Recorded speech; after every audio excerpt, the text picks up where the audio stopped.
used to writing drama and comedy, and if it's what you know, then it's what you do.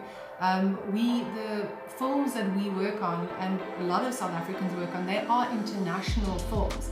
Very few people are doing stunts on local TV shows or films because they don't exist. There aren't any stunt roles or action roles that are being written. I think one of the factors as well is that action is expensive. If you are writing a script for any reason, you're obviously going to be blocked by financial barriers, right?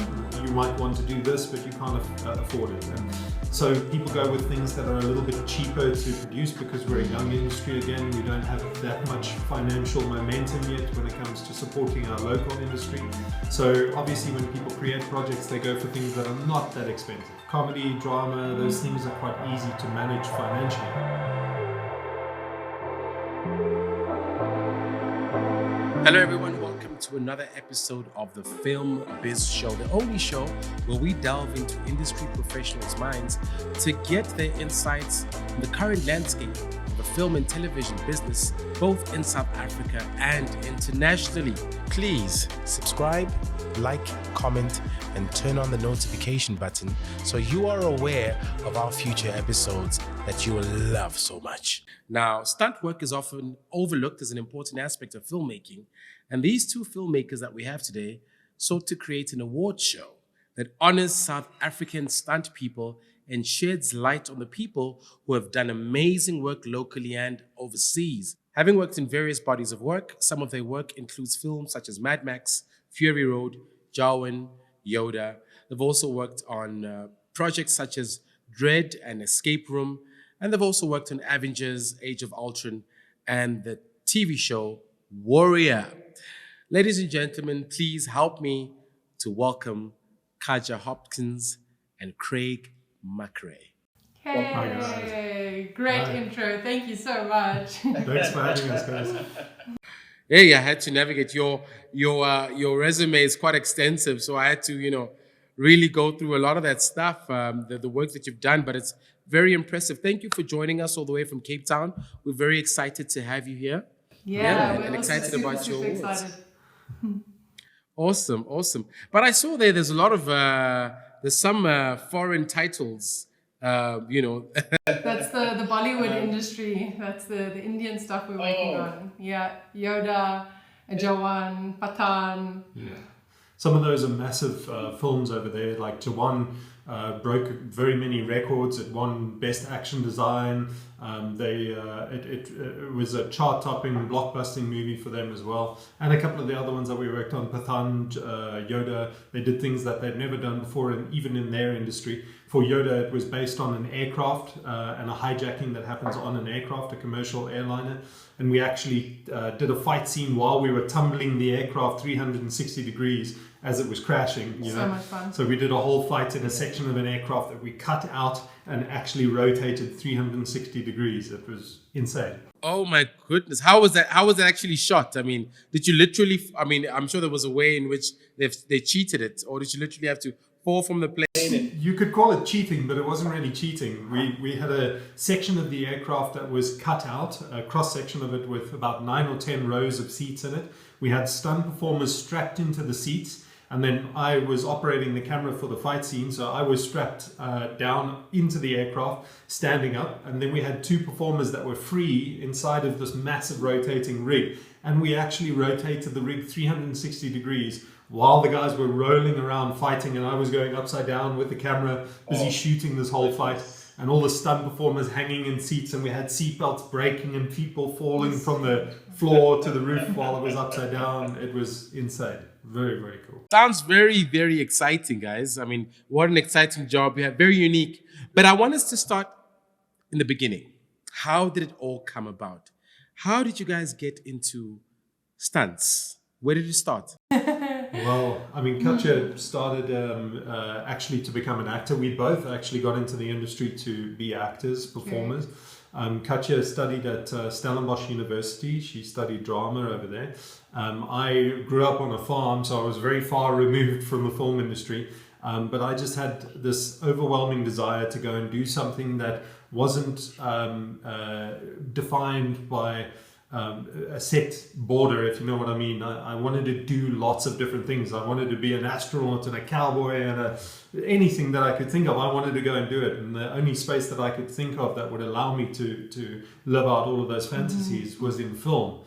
And we both started out in the industry as actors, and we were the stereotypical struggling artists. You know, we were getting jobs and doing okay, but we weren't really, you know, the best at our acting careers. And both of us just sort of fell into stunts. Stumbled into it randomly. We both kind of found a passion for performance and for movement that we never really knew we had. We both loved physical performance, but stunts was just the perfect expression for that. I don't know if it was like this for you, but I had no idea that the stunt department existed. My dream was to be an actress. I wanted to sing and dance and perform. And I think I was doing a commercial, and I was chatting to someone, and they told me, you sound like the girl that would enjoy being a stunt performer and working in the stunt department. And I was like, what That's is so that? random. What's the stunt department? I had no clue. So this person completely opened up my eyes to an entirely new world. And then I went straight back home, started Googling who are the stunt companies in Cape Town and Joburg, you know, who are they, found their email address, got their contact numbers, and just started begging and pleading for work. And then realized that I had no skills and I had to start from scratch and learn how to fight, learn how to move, learn how to roll, which I eventually did. I didn't know it was such a big world. And how did you get your training? What is the process of actually learning and prepping to be a professional within this particular craft? Well, a lot of people that end up becoming a stunt performer, they usually have a background in either gymnastics or dance or martial arts. I didn't really have any of those, but a lot of our bread and butter comes from fight choreography. So if you want to have a good foundation, it's go to boxing classes, go do Muay Thai classes, go do some jiu-jitsu classes, learn some martial arts. You don't need to be a black belt, you know, but you want to have a lot of different sort of skill sets from different types of martial arts, and that's sort of a really good foundation to have. The industry is notoriously difficult to get into as well. Firstly, it is physically a very demanding thing. Not many people realize how hard it is to become a stunt performer just on the physical front, because you are going to get bashed around, you are going to get bruised, you're going to work your fingers to the bone, you're going to be tired, you're going to be sore, you know, you're going to smash your body 30 times in one day and then still have to go to work the next day and do something just as hard. So it's an incredibly difficult thing for you to get into, purely because there's a massive physical barrier there for a lot of people. And then, of course, the film industry being the film industry, it is quite a closed-knit community, and they are very wary about just letting anybody into the industry. They do want to make sure that people have the correct determination, motivation, you know, and in the stunt industry, because it's kind of like a sort of a military brotherhood, sisterhood kind of place as well.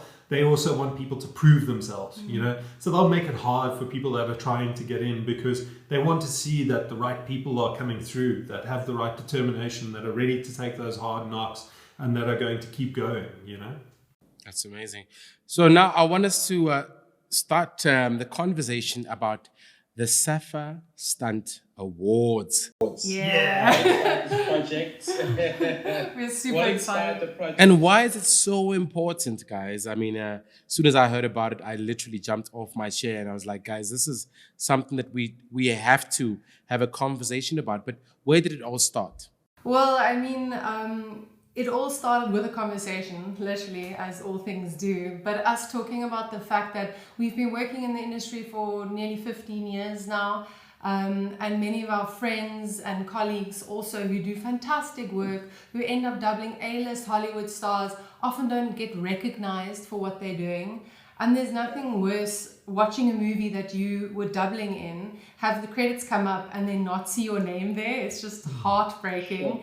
And we were just talking about, you know, how unfair that feels.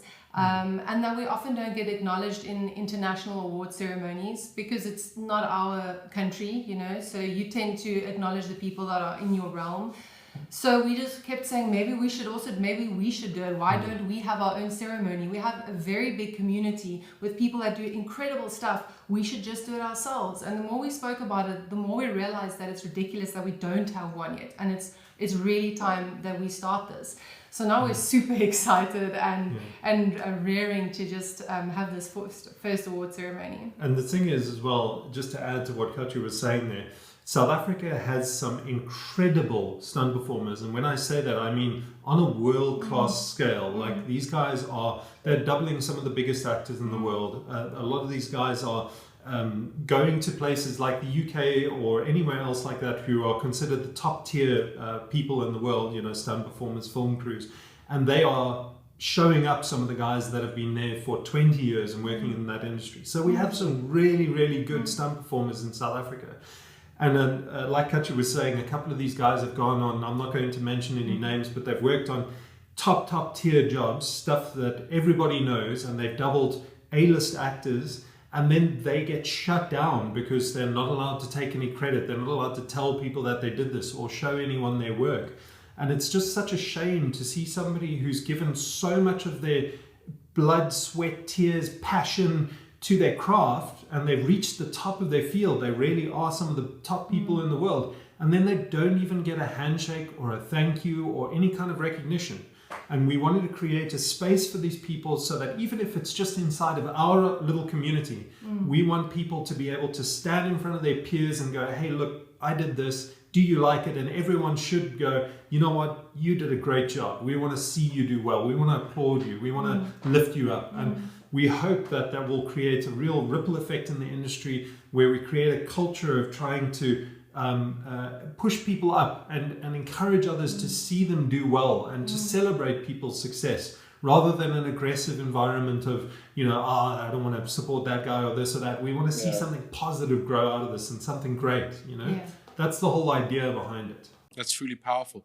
But I mean, is it just a South African thing where they don't give our stunt people the credit, or globally, generally, it's a thing not to show? I mean, it always used to be a secret that stunt performers exist, right? Even in Hollywood.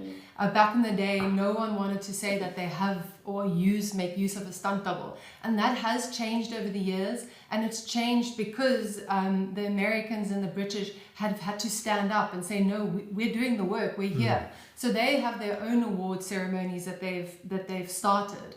And I think it's sort of just like, we are a young industry in comparison to America and the UK. So I think it's just our turn to go through this. It's our turn to say, hey, we're also here and you are making use of us. We're doing these big films. So it's time you also acknowledge what we do. But I'm saying in the actual credit list, they don't credit stunt. It happens. Is it a thing? It happens. It depends. Yeah, it happens. Not always. I mean, that's the one thing we always look out for. You know, you've worked on a film and you want to see your name on that screen. You know, you want to check that. And unfortunately, sometimes it does happen.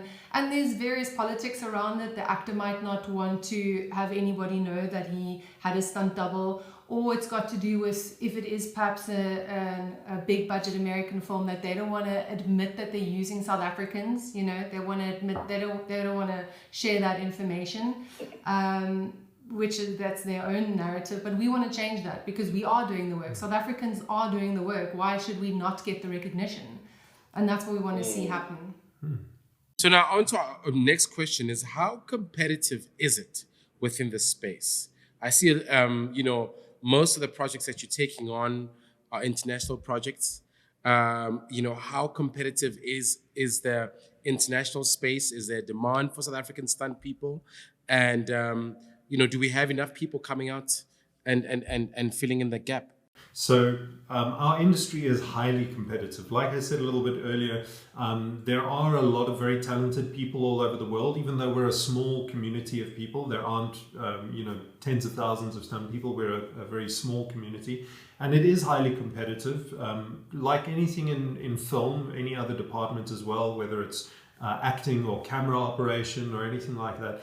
Because we work in a freelance industry and because everyone is basically competing with one another, it does get competitive, and therefore it does become sometimes quite aggressive and quite, you know, tough. So it is a hard industry. You know, sometimes people are collaborating, but at the same time they're also competing against one another for work or for projects or for whatever. So it is a very competitive space. Looking at the South African side of things, I think because, like Katja said, we're a fairly young industry, Not a lot of people really want to recognize the South African stunt guys. There's a degree of that competition comes through when we go and we work overseas on a big project, or if a big project comes over to South Africa and we work on it, they don't really want to show how many local crew they used or anything like that, because it might make them look bad, the crew that was from the country where the project came from. So there's a little bit of politics like that as well. But regardless of that, the whole idea of Sappa Stunt Awards is really just to encourage and celebrate and really enjoy people's successes in our industry and recognize them. Yeah, and we also want to tell South Africans about the South African community, because I think a lot of South Africans are watching these movies, these Hollywood or Bollywood films, and they don't realize that their own people are actually working on them. They're a part of this. And that does, exactly. And that brings us to another thing, that South Africans aren't producing a lot of their own action films. And we really hope to sort of spark some interest and excitement around the world of stunts and action, and encourage local film writers and producers to write stories that are action-based. Yeah. I mean, it seems from where I'm standing, there is quite a demand for action films globally. And why do you think, as a country, we're not producing, enough of these action films? And it's unknown territory. I think it's new. It's actually new. People are used to writing drama and comedy, and if it's what you know, then it's what you do. The films that we work on, and a lot of South Africans work on, they are international films. Very few people are doing stunts on local TV shows or films, because they don't exist. There aren't any stunt roles or action roles that are being written. Whereas the Americans and the British and the Europeans, they write a lot of action-based stuff. So we're all working with the internationals. So I think it's a mindset that, or maybe it's just knowledge that the locals don't know. I think one of the factors as well is that action is expensive. If you are writing a script for any reason, you're obviously going to be blocked by financial barriers, right? You might want to do this, but you can't afford it. And so people go with things that are a little bit cheaper to produce, because we're a young industry. Again, we don't have that much financial momentum yet when it comes to supporting our local industry. So obviously when people create projects, they go for things that are not that expensive. Comedy, drama, those things are quite easy to manage financially. When you start moving into an action genre, you are looking at increased costs. But like Katja was saying, the international markets realized a long time ago that investing in stuff that really brings people to either the cinema or to switch on their TV and switch to a streaming platform, those things are generating very good returns as well when they invest in the action. So I think once our industry starts to realize that, oh wow, there is a demand for this, and it does generate a financial return, then I think we'll see a lot more of it happening as well. But somebody has to pioneer that. Somebody has to go out there and take that risk as well. True. So I get what you're saying. So you're meaning the investment in more of the action side of things will in itself create a larger audience, which makes a lot of sense. Absolutely, because South Africans are watching action-based films. They're just not made in South Africa. They're not produced in South Africa. But the audience is still finding them elsewhere. So the whole idea with Sappa is to try and create a platform firstly for our own stunt performers to be recognized and celebrated, but also to create a platform for producers, writers, and just general South African citizens to see what kind of talent we have in this country and to make use of them. They have some of the best stunt people in the world right here in their backyard. And we want to kind of create a space where they are available to local filmmakers. Here's a quick question. What is the acronym short for? The Sappa Stunt Awards. Sappa Stunt Awards. It's not really an acronym. I'm not sure if you're aware, but when South Africans go overseas, whether it's to New Zealand, Australia, London, anything like that, they're often branded as Sappas. South Africans. Little nickname. Okay. Yes, little nickname for being a South African. I had no idea. It's an affectionate term. It's an endearing term. It's an endearing term for South African. But it's funny because everyone's telling us, my mom is up my back. She keeps saying it has to stand for something. And I know it doesn't. It can just be Sappa. You're a Sappa. We're Sappas. Okay. So Sappa is South Africans. South Africans. South Africans, exactly. Okay. It's an endearing term for anyone who's South African. So let's quickly talk about your categories because they're really interesting. You know, stunt coordinating, hardest hit, action cameras, best makeup, prosthetics. You're doing the work to make sure that everyone is included. What inspired this and how does it all work? Well, we've been working in the industry for a long time and we see these people around us that do such great work. So it was actually not very difficult to come up with the categories. We're like, who's on the top? It's the action director and the stunt coordinator. They deserve to be recognized. Who designs the fights? It's the fight choreographers. They need a space where they can shine. Then we have fight performance for the guys that are doing the fights. Hardest hit is a no-brainer because stunt performers are constantly taking hard hits, whether that's onto concrete or into cars or, they take hard knocks. So that has to be a category.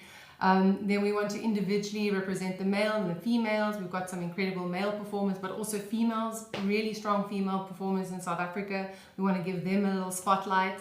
There was actually too much. We had to narrow it down. We were like, let's recognize these people. We were like, okay, wait. For the first year, let's just keep it to these 14 categories and then go from there. But hopefully it'll grow, Hopefully people will come on board with this and they'll see what a fun event it's going to be. And, we're trying to generate like I said earlier, an environment of friendly competition and of support and celebrating one another's successes. So we want to help kind of foster that culture in the industry and see everybody recognize each other's work and their worth, Yeah, so very interesting. I mean, I can't wait for this thing to happen. It's just mind-boggling. Yeah, but I want to ask, the hardest hit, I mean, Craig, have you had some hits that were like, because sometimes you ask yourself, because this person is trained, they know how to soften the punch. Or, once they throw you on a moving car, I mean, there's technique to all of this, but there are times where it gets pretty dangerous, right? Dangerous. I mean, it's a bit of a nebulous thing because... Sorry? Yeah, it's a relative term. Yeah, relative term. Yeah, exactly. Yeah, look, sometimes there is a time where you just need to take a hard hit. There's always that time, and then you have to do it 5 times. Yeah, and you have to. There's no real way around it. It's just going to be a hard hit. And sometimes we have that, and you just got to eat it. You've got to do that thing. With stunts, a lot of the time you really need to go hard to make it work. If you're going too soft and you're making it look too technical or too clean, people see it and there's no wow factor. Yeah. So there is an element of really pushing hard and going for it, pushing the limit, not to the point where it's dangerous and you maim yourself for the rest of your life or anything like that. We're not about that. No. We're about longevity and safety and making sure that people are taken care of in their environment. But yes, like you're saying, a lot of the time, the more skill you have, the more technique that you can bring to the performance, the safer you're going to be and the better it's going to look, But there's always that unavoidable thing. If you're going to get hit by a car, it's going to hurt. You're going to feel it. How many pads you're wearing. In your journey, have you witnessed some situations where, it went really wrong? Yeah, look, I mean, we work in a high stakes industry. There are always times where things don't go well. It's kind of like in any industry. If you're up washing windows, for instance, it's super safe. Everybody takes care of themselves. They've gone through everything to make sure that all of their equipment is done what it's supposed to do and that it's all safe. But of course you have accidents, whether it's human error or whether it's a mechanical failure or it's a chain reaction of things that goes wrong. And unfortunately in our industry, because we've been in the industry for a long time, we have seen some things that have gone wrong, We always try and be as safe as we can. We try and rehearse, we do things slowly. We try not to make any last minute changes. But like Craig says, anything can happen and it's a split second for something to go wrong. Yeah. And we try and mitigate that as much as we can. We're religious about safety, especially ourselves. We don't ever want to see anybody getting hurt for the sake of a movie. No, it's not about being dangerous. But it's about being safe. But yes, of course, we work in a high risk industry. If you're a racing driver, chances are you're eventually going to have a crash one day. You know, I think everyone who's been in the stunt industry has had something to that effect, whether they've broken a bone or you know, it might be something small, it might be something a little bit bigger, but it is very rare. It's nice to see that nowadays, especially because there is a huge emphasis on safety and on planning things properly and making sure that we mitigate risks. Big incidents are very, very rare. So, and it's usually as a result of some kind of freak occurrence that happened. It's not because of anyone's negligence, for instance. So our industry has become a lot safer in recent times. But yes, it is a high risk industry. So, you know, people do get hurt sometimes. Yeah, so I mean, we've noticed you guys have a lot of animals in your social media pages. Have you done stunts with animals? We have. Yes, yeah, we have. Quite a bit of horse work. Yeah, a lot of horsework actually. We've done sword fights on horses and transfers from horseback onto carriages and falls off of horses. I always wonder how that works. You know, when you see a horse in a movie and they shoot it and it falls, like it literally... They are trained. These horses are trained horses. Yeah. That's another, it's another group of people we have in South Africa. They're actually from Russian descent. But Bruce, they're called film equus, and they are equestrians, and they do stunts special. They do training with horses, and it's amazing what their horses can do. You know, they can, exactly what you're saying. They can fall down, they can rear, they can roll. They do all sorts of stuff on command. They jump over fire. They're around fire. They can be around squib hits and bullet hits and bomb pots and all sorts. It's incredible. Yeah. Katja and I both worked on Black Beauty, the latest iteration of Black Beauty. Katja did a lot of the coordination for the horse department, stunt department and everything. I came in, because I was busy on another project, I only came in to do a couple of days on it. But one of the things I had to do was get kicked in the head by a horse in a stable. That I was abusing this horse. My character was this terrible guy, you know, who was abusing these horses. But the incredible thing is that they could get this horse to kick with both legs straight out backwards on command every single time in exactly the same spot. So I had the confidence in these guys, knowing that they could produce this same movement out of the horse over and over. I could get my head within inches of that hoof and then take the reaction, play as though I'd gotten kicked. And on camera, it looked perfect because this horse and their trainers were so good. It was incredible. And he was not harmed. No. Yeah, I was fine. Amazing. I really have to take my hat off to you guys because, you know, your idea of creating these award ceremonies is so important. I mean, as you're talking about, you know, the process of training animals, going through all these stunts and these procedures, you think to yourself, actually, I've never been in a situation where we commemorate or celebrate, you know, stunt workers and also incubate the young ones. I mean, I've been on sets in Johannesburg and it's like, man, if these guys had proper training and they were in a proper institution, proper company, they could go far because you see the enthusiasm, but you can also tell with the technique that, you know, the training was quite limited and exposed to very little. I want to ask about the Johannesburg scenery compared to Cape Town. And I know you guys are looking to open a satellite of your company here. You know, what are the two biggest differences and how do you think you'll be able, how would you like to actually penetrate the space in Johannesburg? Sure. Well, what we have realized is that in Cape Town is the location where there's a lot of international films that get made. And because of that, there's a lot more work for stunt people and stunt performers in Cape Town.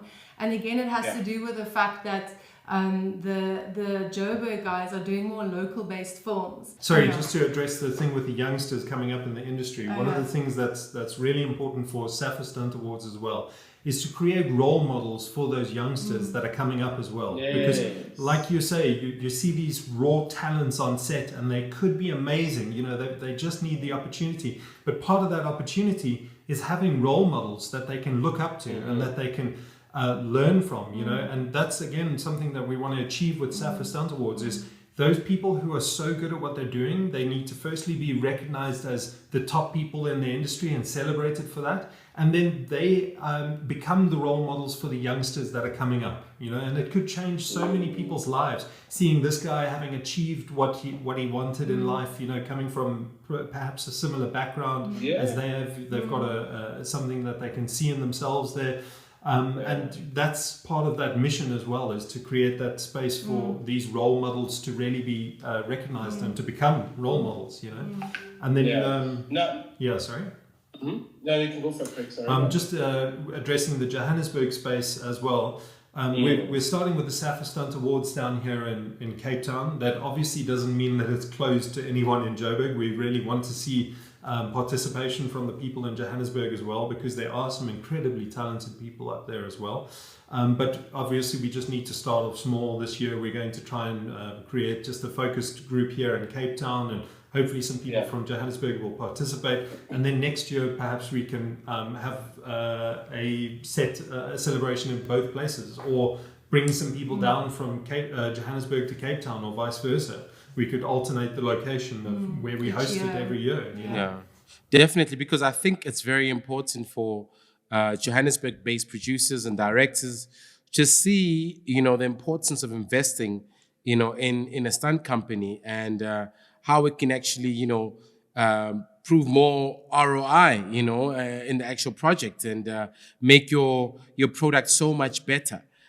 So definitely, I think your final outcome is so much better if you are able to use a stunt team when you are telling action-based stories, or not even action. I mean, even drama has a lot of action pieces, you know. There's always some fight, some domestic fight when it comes to telling a drama story. And if you do use stunt performers who understand how to sell that scene properly, you have a better product at the end of the day. So true, so true. Just one thing I wanted to address sir? as well. Sorry, just on that point as well. We own a stunt company, but we've started the Sappa Stunt Awards as a separate entity, because we want to see good coming to the community. We're obviously not trying to, there's a potential conflict of interest there, I suppose, because we own a stunt company, and there's this NPC that is for the community as well.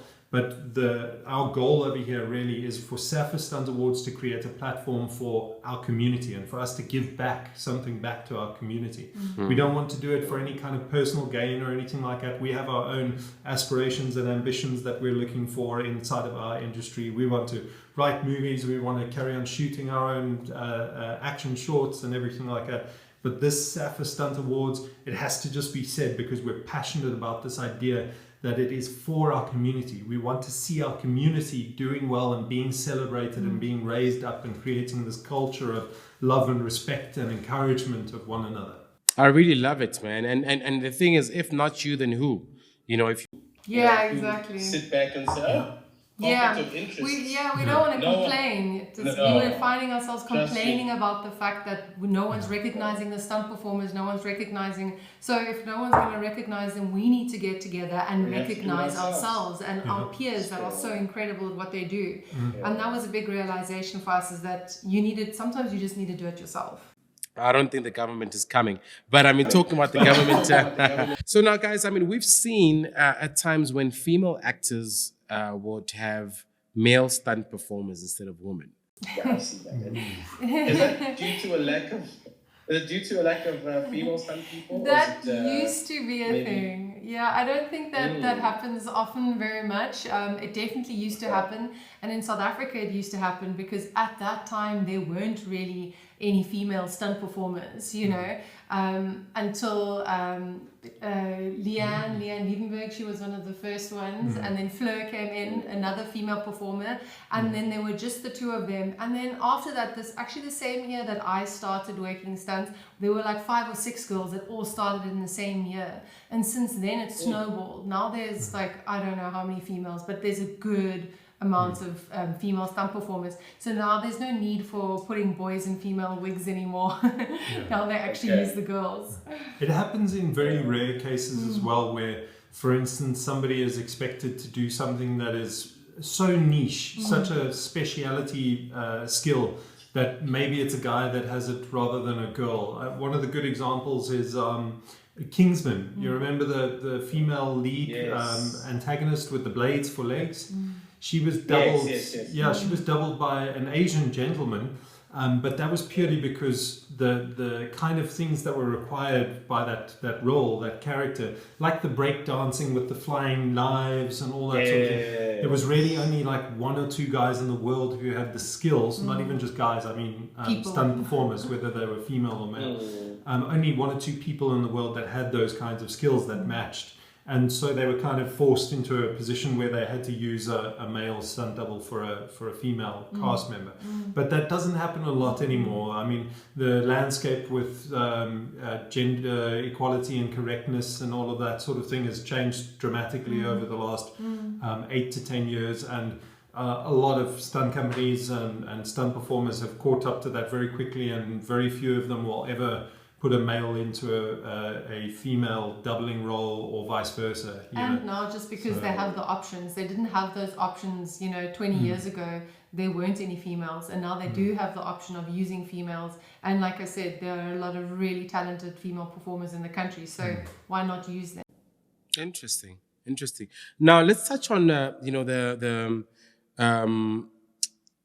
how the landscape is beyond the South African borders, particularly in India. And, in your opinion, Craig, what would you say is the reason why Bollywood has managed to see such a huge, rise within their business in the industry, over the years, as opposed to other territories? And why are they looking for a South African stunt, person where they could just look, in the backyard? So India and Bollywood is a very interesting industry, because one of the key things that I've learned about them is that they are very encouraging of one another, right? So like we were saying earlier, our industry is highly competitive. And in some environments like the US, the UK and South Africa to a very large degree, and not only in stunts, in the film industry in general, people are quite aggressive and quite standoffish. They're very reluctant to give anybody too much rein or give them a big opportunity to really step up into a role. And it's because there are logical reasons for that. They want to create an environment that is encouraging of like taking things step by step and earning your place and everything like that. The negative effect is that, of course, it can take you a very long time to get anywhere, And Bollywood has kind of changed that paradigm. They've kind of shifted things to more of an encouraging environment where they're like, okay, show us that you have the skill and show us that you want this opportunity. And when you do, it doesn't matter who you are, they grab that and they go, okay, cool, now let's encourage that. Let's feed those flames. Whether you're an AD, a camera operator, somebody who's aspiring to be a director, a stunt person, anything like that, they've got a very, very encouraging environment, a very supportive environment. So that's something that one of the aspects that we took from that industry and we're trying to inject into the Sappa Stunt Awards is to kind of create that same kind of ethos of encouraging one another, pushing each other up rather than trying to hold each other down,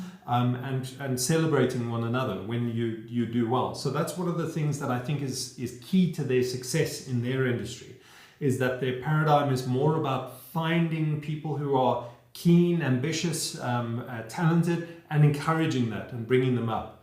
And then as far as why they're bringing foreign people in to come and help them with their films, and not particularly just South Africans, they do bring a lot of South Africans because thankfully they've recognized that the South Africans have a lot to bring to the table. A lot of the guys that are available who are from South Africa have worked very, very hard on their skills. They've spent their lives training very, very hard to acquire these skills, and eventually it pays off because other people see that and they go, okay, great, we want to use you. But they're of course hiring people from the UK, from the US as well. There are top action directors, fight choreographers, stunt performers coming from all over the world and are actually working in the Bollywood industry. We're just very fortunate that we have a little slice of that pie as well. Interesting. But I mean, I think there's a fine line, between, making the barriers of entry obviously low so people can enter, and also regulation, because, a lot of, a big problem that we have, I know in the scene in Johannesburg, is there's a great lack of regulation. So anyone can just get into the space, whether it's in particularly with acting, the influencers are really just flooding the space, and because they have their numbers, the channels are constantly hiring them instead of trained actors. So how do you work that? You offer training. You offer training for sure. I mean, just to speak to the point that I made a little bit earlier, I understand that as well, and I'm a stickler for rules and for people being in the right place. They have to have the skills to be able to manage the position that they're in. I'm a very firm believer in that. But there has to be a balancing act between the two as well, because just being too standoffish and too closed for no real reason doesn't allow those people who should be afforded the opportunity to come up, you know.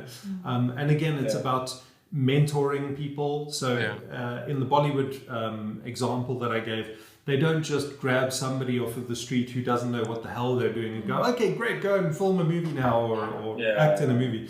What I mean is they recognize those people that have worked hard enough to get to a point where they deserve to be given a shot, and then they fan those flames. So I think it's a little bit of a bit of a balancing act between those two things. We try to do that as well. So anybody who we spot in our industry who has a bit of raw talent and deserves to be given the opportunity to prove themselves and to move up, we try to give people that opportunity. It doesn't matter who they are or what background they come from or anything like that. If they are ambitious, determined, dedicated to what they're doing, we're going to give them a shot. And then of course it's up to them to prove whether they're worth it or not. You know, once you give somebody an opportunity, if they lay back and go, oh cool, this is easy, you know, I've been given a shot, that's it, I'm sorted from now on, then of course they're not those people who are going to go the distance anyway, but they'll very quickly fall away and out of that environment, because it's still very trying and very challenging, and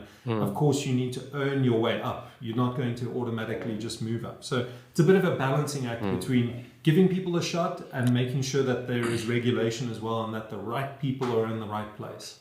Now, is there a possibility of us somehow kind of institutionalizing the training process? Because as soon as people will see the potential within the space, you'll see a lot of training kind of facilities or, you know, business in the stunt space will start opening up. And how do you think there's an opportunity there to kind of get these, you know, get some kind of accreditation for these young people so that they know that when they go to your institution, they're dealing with a legit person, as opposed to any other fly-by-night that might open, or it's still too small. There are courses like that around where there is training that is offered, basic stunt training. I'm not sure if that's happening in Johannesburg at the moment, which is why we kind of want to start that in Joburg itself. But in Cape Town, it does happen. I think this weekend there was actually a training workshop for people that want to get into stunts, and for people then that have the foundations already and they're trying to learn a little bit more skills. They're trying to learn, they need sword fighting skills or whatever it is.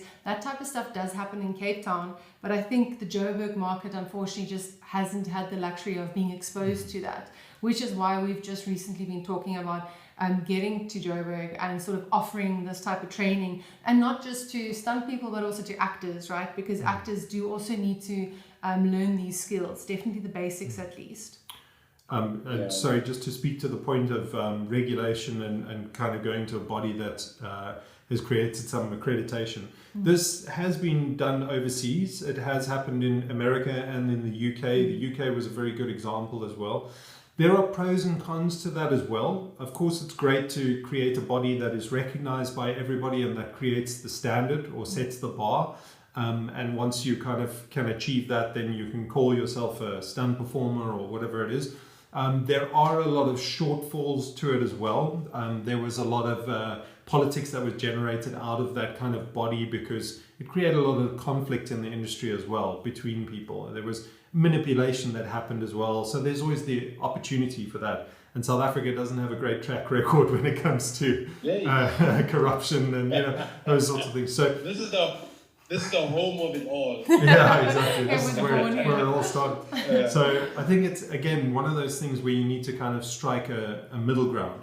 Yes, we need to get people that are at the top of their field and who can be recognized as people who are at the top of their field, and they need to start mentoring people who are coming in underneath them. And again, like I said a little bit earlier, our industry is very heavily based around competency and proving yourself, moving up and proving yourself through that. So I think if you have the right people in the right places who are managing these situations, companies that have proven have a proven track record over years of making sure that they keep their people safe and that are managing their environments correctly, and of course that have people at the head of those companies that are have proven track records of their own, and then they should be responsible for bringing people up underneath them as well and making sure that they're mentored correctly and their environment is correct for them to be able to come up as highly trained professional stunt performers, or if it's in another department of film, camera, or whatever it is, the same kind of thing. Now tell me, have you found any partnerships? Are there any interested companies, public, private sector companies that would like to partner with you in these upcoming awards? So we're quite new. We're newly launched. We've only been going for the last couple of months. So we are at the beginning stages of reaching out to absolutely everybody and anybody. And we are still seeking some partnerships. We're still seeking some support. We are a non-profit organization because this is something that we're doing that is for the community. And I do believe as time goes by, we are going to find the right companies that want to support our idea and our goal and our vision, and that see the benefits of something like that.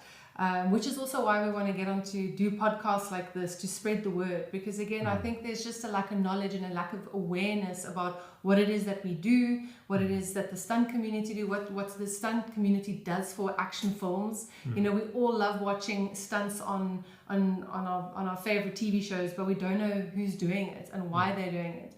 So we're hoping to change that, and hopefully we gain some interest for funding. Yeah, I'm particularly asking because I know, I think, you know, because the space is changing so frequently, and at times companies don't know what to do. So when people like you and myself come to them, they're looking for new saviors. They're looking for new ways to put their word out there, or to let people know that they're entrenched within the space. So I don't think you're going to struggle. It might seem like it in the beginning, but I think a lot of people are going to partner with you. Very determined, so we've also made a commitment to doing this. So even if we're funding it fully ourselves, then that's what we're going to do. You know, we want to see this thing from start to finish. This is what we're going to do. We've already made a sample trophy, and we've got some good venue options. We've got some good MCs, and we've got a lot of stuff that we've sort of already started planning for the award ceremony towards the end of the year. We've got some members that have all started to join up. Hopefully they're going to start submitting some of their footage soon. So it feels like the process is happening. Awesome. The problem is trying to convince somebody to sponsor you for the first time. You see, that's our first year. True. So that's one of the things is, you know, a lot of people are like, oh, have you done, how many award ceremonies have you done? And we're like, no, this is our first one. We're going to do this. Which makes it so people special. People go, ooh, okay, well, come back to us once you've done the first one. So we're going to do the first one. You know? We hope to find some people that are as share our passion and our idea and will come on board. But even if they don't, we're going to do it, and we're gonna show them. Which is a personal lesson we've had to learn also with the podcast. Is like, you know, we've had to walk the journey by ourselves up until the point where people start recognizing and say, hey, we would like to help or partner with you. Yeah. But now that they've seen what you can do, now they're interested, right? Exactly. So lastly, I mean, for someone interested in getting into your, you know, line of work, what can they expect when getting into, you know, the business of stunts and thumping? A lot of ups and downs, a lot of challenges. No, look, there are a lot of people who do want to get into stunts, and I think one of the first things that you need to ask yourself is if it is the right industry for you. There's a very high turnover rate of people that come in and out of the industry. You know, there are people who kind of have this maybe slightly glorified idea of what it is, and they don't think that it's going to be that hard. It is hard. It's a very challenging thing. It requires a 110% commitment to it. You have to work really hard to maintain your place and to achieve anything in the stunt industry particularly. So I think before you kind of decide that this is for you, you need to ask some people who are already in the industry, what are the pros and cons? What do you love about your job? What do you hate about your job? You know, you might get some very quick insights from people like that who could say to you, look, man, once I didn't work for 6 months in a row, I didn't get paid a cent. That was terrible. You know, I couldn't pay my rent or whatever it is. But then they might say, but then the next few years I did incredibly well because I pushed through, you know, and I was determined and I stayed focused and I kept working on my skills, and then it all paid off eventually. And that's the nature of the film industry in general. I mean, you know what it's like. Like, you really have to love what you do to be in this industry. Yeah, you know, exactly. You can't be in it half-heartedly. You have to love the film industry wholeheartedly to stick it through and see it through. And if people really want to get involved in our industry, the best way now is not particularly to go to any organization, even not like a stunt company like we have, or any of our other stunt companies here.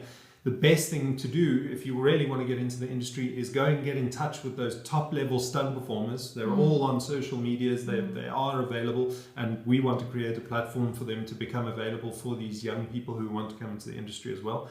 And go and say to them, hey man, I want to come train with you, or I want to be the guy that helps you run mats for a short film that you're going to shoot, or be that guy that's going to show you that I'm dedicated and that I want to learn. And that's how most of the stunt performers came into our industry, and those are always the strongest guys that have lasted the longest, who found a mentor and gone and learned from them and just stuck it out and really, you know, shown their true grit and gone through with it, you know. Man, love it. Now we're gonna get to the game segment of our show. There's a game. Okay, so what do we win? Is called fill in the blanks. So I basically say a sentence, and you fill in the blank part, which is usually the tail end of the sentence. Okay, cool. Copy that. Awesome. Okay, first question. My go-to stress relief activity after a long day on set is? A glass of red wine. I'm so South African. Big vibes. For me, if I'm coming home after a long day on set, it would probably be playing with the dogs. Like, just enjoy it. We've got 4 beautiful dogs, and I love to go and play with them, and of course spending time with each other. It's wonderful. Okay, the craziest thing I've ever rigged for a stunt is? I don't know. I'm trying to think now. We've This done some helicopter pretty thing insane we did on the last one was Yeah, pretty that crazy. was a big one. So so on our last project, we were shooting in Scotland and up in London as well. We rigged a motorcycle to ride along a whole bunch of shipping containers up the back of a shipping container crane, which was only like a foot and a half wide, And like 20 ramp minutes. into the air, about maybe 20-30 meters into the air, and smash into the body of a helicopter, a replica of a helicopter that we also rigged on a separate set of lines. The helicopter and the motorcycle exploded in a massive fireball, and we dropped the helicopter down about 20 meters onto the ground as well, while there was a stunt performer busy flying off on the side, landing on a moving vehicle on the other side as well. So that one was pretty hectic. That was a big rig. My goodness, that's insane. That is insane. Okay, next one. If I wasn't a stunt performer, I'd probably be... Anything in the film industry, anything to do with the arts, maybe a musician or a painter or... If I wasn't in the film industry, No, if you were... if I was a stunt performer, If you was a stunt performer. I would probably be writing and directing my own films as well. That's been a dream of mine for a very long time as well. And that's definitely in the pipeline. So. Oh yeah. Oh yes, it's coming. Definitely. Awesome. Okay. A movie stunt that always makes me cringe is... Cringe as in, they shouldn't have done that? Like, or... I don't really. Oh my gosh. Car hits are almost never nice. Whenever I see a car hit, somebody getting hit by a moving car, I always go, ooh, because I know how much that must have hurt. But then on a cringe level, like bad choreography, bad fights is also cringy. Sometimes we watch stuff that they just maybe have the most skilled people doing it, so that can also be a little cringy sometimes. Okay, interesting. Okay. The best part about being a stunt performer is? All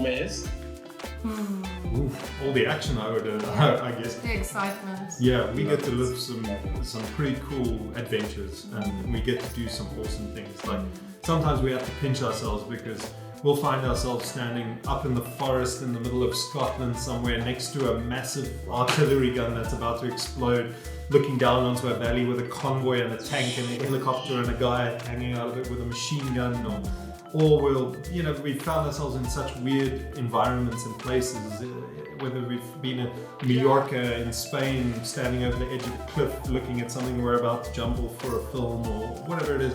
There are moments where we're just like, wow, this is incredible. This is what our job, our vocation allows us, these opportunities to be anywhere in the world at a moment's notice and doing something absolutely insane. That's truly special. I wonder if when you were in high school, you actually foresaw this. I mean, I don't think I could have ever dreamt of the things that we've actually done. No, but then if we talk to our parents, they're always like, yeah, that makes sense. It makes sense now, looking at you and what you're doing. You were a little hooligan. Yeah.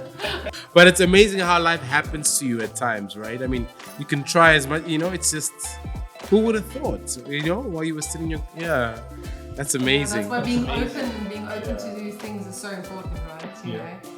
Not being fixated on one thing and just allowing life to happen. Yeah. I mean, even I'm envious when you talk about Scotland and being on this. I'm like, sure, sounds so good. You can come join us on the next one. Okay, here's another one. The funniest thing that's ever happened on set during a stunt was?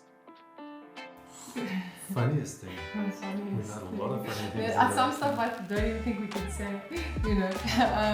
The funniest thing. I think the funniest thing is when you have a breakaway prop, like a glass bottle or something, and you're supposed to hit it over someone's head, and for some reason it doesn't break. So that can be quite funny.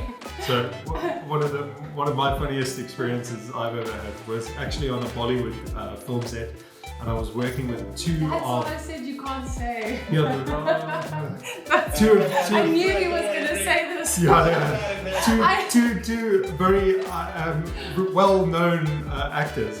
And one of those actors had quite a wicked sense of humor, And we were busy trying to shoot this scene with the two of them jumping off of something and flying through the air and firing guns, right? And of course, we didn't want to, the actors actually didn't want to be put up in wires and taken up to height and everything. So we said, okay, we'll fake it off of the ground. We'll just angle the camera a little bit lower and we'll have you guys just jump a little bit and fire the guns like this. And the one actor, having this wicked sense of humor, turned to everybody, the whole film set, and went, I don't think that's going to work. This is what I think we should do. And he grabbed his stunt double and doubled him over and jumped on his back. Riding him like a horse and going, okay, go, shoot. I was standing behind the camera and I was just like, oh my goodness, this is happening. Yeah, that was one of my funniest experiences. That's crazy. Yeah. Okay. My secret talent that nobody knows about is... I don't have a secret talent. You got lots of talent. I have no secret talent. Because she plays the clarinet. And she paints. Clarinet? Yeah, and she's a painter. Yeah. One of my secret talents that nobody knows about. Cooking. Yeah, I love cooking. I can cook. Awesome. That's pretty cool. Who would have thought, eh? The one stunt I've always wanted to try, but haven't yet is... Ooh. I know what Craig is. What? A car cannon. Yeah, that's true. So I've always wanted to cannon a car. I've never had the opportunity. I've done a lot of driving stuff and everything like that, but I've never had the opportunity to cannon a car. So if I did, I would definitely do that. That would be my pick. That's a big thing that you kind of want to check off your list as a stuntman, doing something like that. Rolling the car, basically, forcing it over with a piston and rolling it. Yeah. Yeah. What's yours? That would top it as well. Yeah, that was so cute. Sounds scary though. Okay. If I could do a stunt for any superhero, it would be... Oh, Spider-Man! Yeah, I mean... Spider-Man. I'll double Spider-Man, why not? I'd love to.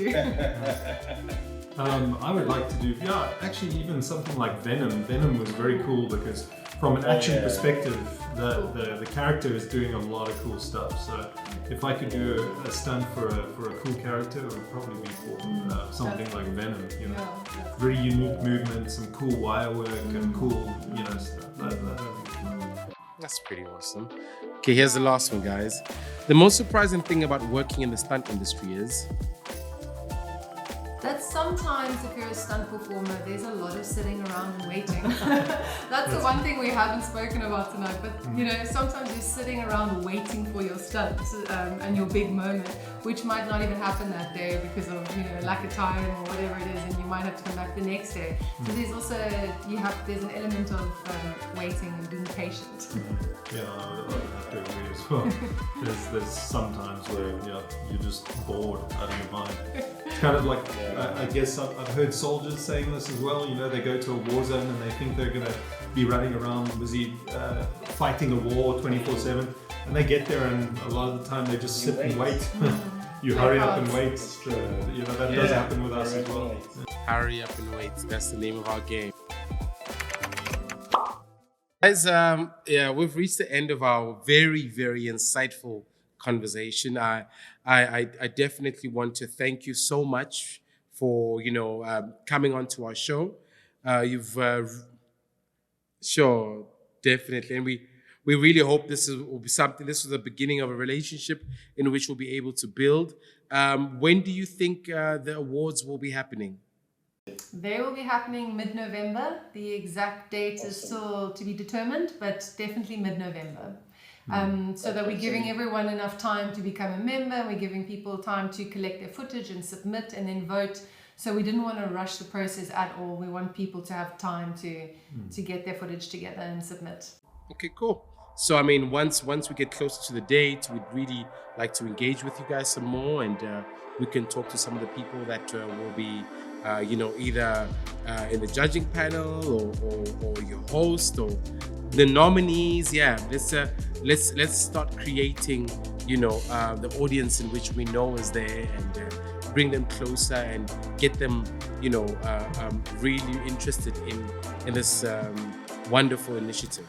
Yeah, that'd be great. Thank you so much. We'd love that. Thanks so much. Thank you. Cool. Thank you. Have a good evening. See you guys. Bye.